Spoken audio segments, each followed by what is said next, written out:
గట్టిగానే మరి లొల్లైతే చేస్తున్నారు. కానీ మొన్న నాకు నిజంగా కూడా నచ్చలేదు. కమలాకరణ చేసిన పనికి ఆయనకు వచ్చిన ఓట్లకు ఆయనకు వచ్చిన మెజారిటీకి అయితే సంబంధమే లేదు.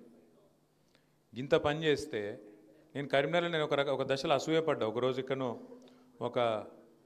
ఒక సోదరుడు మా సిరిసిల్ల కాన్స్టిట్యున్సీ ఆయన మీ దగ్గర ఉంటాడు, కరీంనగర్లో ఉంటాడు. ఏదో ఫంక్షన్కి పిలిస్తే నేను వస్తే ఆ గలీలన్నీ తిప్పుకుంటా తీసుకుపోయాడు కమలాకరణ.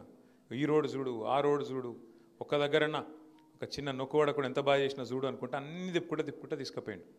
నేను అనుకున్న మనసులో అచ్చా ఈసారి కమలాకరణ ఖచ్చితంగా 40-50 వేల ఓట్ల మేటతో గెలుస్తాడని. కానీ డబ్బలు తెరిస్తే ఏమైంది మరి? గెలిచిండు, 4వ సారి ఓటమెరిగిన నాయకుడు గెలిచిండు కరెక్టే. కానీ గింత పని చేస్తే 4,000 మేయారట, 3,000 మేయారట. ఎంత బాధాకరం! ఏం జరుగుతున్నది అసలు ఆలోచించాల్సిన అవసరం ఉంది. అంటే అవతలోళ్ళు సున్నా పని, గుండు సున్నా, ఒక్క పని చేయలే ఇంతవరకు. కావని నాకు చెప్పుడు కాదు, బయట చెప్పురు. ఆయన ఏందో నాకు మార్కే కానీ మీరు బయట చెప్పురు. నేనేమంటున్నా, మీరు గమనించండి జాగ్రత్తగా. మనం చేస్తున్నాం, ప్రచారం చేసుకుంటలేం, పని చేసింది చెప్పుకుంటలేం, పని చేసేటోళ్ళు గెలవాలని ప్రజలకు సంజాయించుట్లో విఫలమవుతున్నాం. కేసీఆర్ గారు ఎంత తక్కువ పని చేసిండు ఏమన్నా? అసలు 10 ఏళ్లలో భారతదేశంలో ఏ ముఖ్యమంత్రి చేయనంత పని స్వాతంత్రం వచ్చిన తర్వాత అంత పని చేసినాం. మరి ఎందుకు పోయింది మన ప్రభుత్వం? ఎందుకంటే 2-3 కారణాలు ఉన్నాయి. ఒకటి, చెప్పుకోలే, మనమే ప్రచారం చేసుకోలేను, అట్లా మాట్లాడకూడతాం ఎప్పుడు కూడా. అదే ప్రజలు మనకు అవకాశం ఇచ్చారు 2 సార్లు. వాళ్ళే మనల్ని కూర్చోబెట్టిండ్రు గద్దె మీద, వాళ్ళే కేసీఆర్ గారిని ముఖ్యమంత్రి చేసిండ్రు, వాళ్ళే మమ్మల్ని ఎమ్మెల్యేలు చేసిండ్రు, వాళ్ళే మమ్మల్ని మంత్రులు చేసిండ్రు, వాళ్ళే మనల్ని నడిపించారు. ఒక్కసారి నీ మీద కోపం వస్తే నీలో ఏ లోపం ఉందో చూసుకోవాలి. కానీ వాళ్ళనన్నుడు తప్పు. ఇది ఎక్కువైంది, అది ఎక్కువైంది, చాలా తప్పదు. మన లోపం ఉంది, నాయకుడు లోపం లేదు. నాయకుడు అద్భుతంగా పనిచేసిండు. చరిత్రలో భారతదేశంలో ఎవరు చేయనంత పనిచేసిండు. నీళ్లు తెచ్చిండు, ఇంటింటికి నీళ్ళు ఇచ్చిండు, సంక్షేమాన్ని చూసిండు, అద్భుతమైన అభివృద్ధి మీ కళ్ళ ముంగటిని చూపెట్టిండు. ఇన్ని జరిగిన తర్వాత కూడా మనకు 3,000 మెజారిటీ ఎందుకు వచ్చింది? అట్లాగే మనం 39 సీట్ల కాడికి ఎందుకు పరిమితమైనం? మనం 37% ఓటింగ్ ఎందుకు వచ్చింది? వాళ్ళకు 38.5 ఎందుకు వచ్చింది? దీని మీద విశ్లేషణ జరగాలి, ఖచ్చితంగా ఆలోచన జరగాలి. మనం అంతర్మదనం చేసుకోకుండా, మనం లోపల ఆలోచించుకోకుండా, మనం కేవలం అంత బాగానే ఉంది అని చెప్పి మళ్ళీ జబ్బలు జరుచుకుంటూ తిరిగితే అది సరికాదు. సరే, ఎలక్షన్లు వస్తాయి, అప్పుడప్పుడు గెలుస్తాం, అప్పుడప్పుడు ఓడతాం, అది పెద్ద సమస్య కాదు. కానీ ఓడిపోవడం, అవతల వాడు కూడా మనకంటే మెరుగైన వాడైతే, మెరుగైన పరిపాలన అందించేవాడైతే, లేదా మనకంటే మెరుగైన సంక్షేమం అందించే వాళ్ళైతే వాళ్ళ చేతిలో ఓడిపోయిన బాధ అనిపించదు. కానీ ఇలా ఏమైంది? కాంగ్రెస్ పరిపాలన 22 నెలల్లో కేసీఆర్ గారు ముందే చెప్పిండ్రు తెలంగాణ ప్రజలకి, ఎన్నికల సమయంలో చెప్పినారు. 2 ముఖ్యమైన మాటలు చెప్పింది కేసీఆర్ గారు.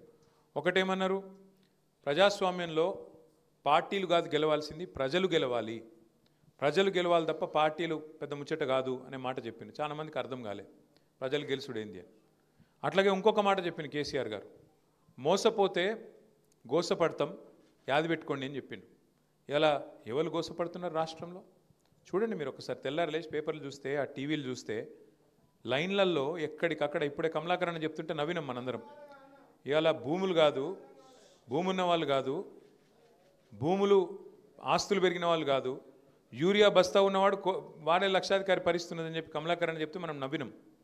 కానీ ఇవాళ నిజంగా కూడా ఎంత బాధాకరమైన పరిస్థితి తెలంగాణ వ్యాప్తంగా. నల్లగొండలో నిన్ననే ఒక తమ్ముడు యూరియా కావాలని ఒక గిరిజన సోదరుడు, లంబాడ సోదరుడు ఆందోళనలో పాల్గొంటే ఆయనను గుంజుకొచ్చి పోలీస్ స్టేషన్లో పెట్టి 3rd డిగ్రీ టార్చర్ చేసి ఉల్టా కేసు బనాయించి ఇంటికి పోయి భార్యను బండబూతులు తిట్టి ఇవాళ ఆయన నడవరాని పరిస్థితిలో కుంటుకుంటూ తిరుగుతుంటే నేను వీడియోలలో నేను చూసిన. జగదీశ్వర్ రెడ్డి గారిని రిక్వెస్ట్ చేసి, అన్న మీరు పోయిరండి, ధైర్యం చెప్పిరండి ఆ పిల్లగాడికి, అవసరమైతే వదిలిపెట్టొద్దు వీళ్ళను, అవసరమైతే మానవ హక్కుల కమిషన్ కోవాలి, అవసరమైతే మనం ఇక్కడ ఎస్సీ ఎస్టీ కమిషన్ కూడా పోవాలని చెప్పి జగదీశ్వర్ రెడ్డి గారిని ఇప్పుడే పంపించి వచ్చిన. ఎందుకు వచ్చింది ఈ పరిస్థితి? ఎందుకు ఇవాళ రైతులు ఎవరైతే సుభిక్షంగా ఉండిరో ఆటో ఓనికి చెప్తే ఆటో ఓడొచ్చి ఇంటి ముంగట యూరియా బస్ తీసిపోతుండే కేసీఆర్ ఉన్నప్పుడు. ఇవాళ ఏంది? మళ్ళా నిజాయితీగా చెప్పిండు రేవంత్ రెడ్డి గారు, చాలా నిజాయితీగా చెప్పిండు. పాత రోజులు తెస్తా అని చెప్పిండు, తెచ్చి చూపెట్టిండు.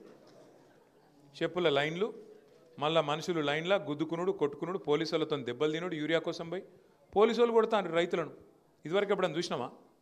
రాహుల్ గాంధీ పెద్ద పెద్ద డైలాగులు చెప్తాడు ఢిల్లీలో, మొహబ్బత్ కి దుకాన్ అంటాడు. ఇదేనా మొహబ్బత్ కి దుకాన్?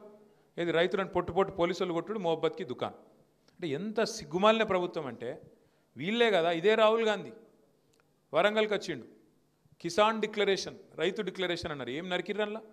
కేసీఆర్ 10,000 ఇస్తే మేము 15,000 ఇస్తాం రైతు బంధు. కేసీఆర్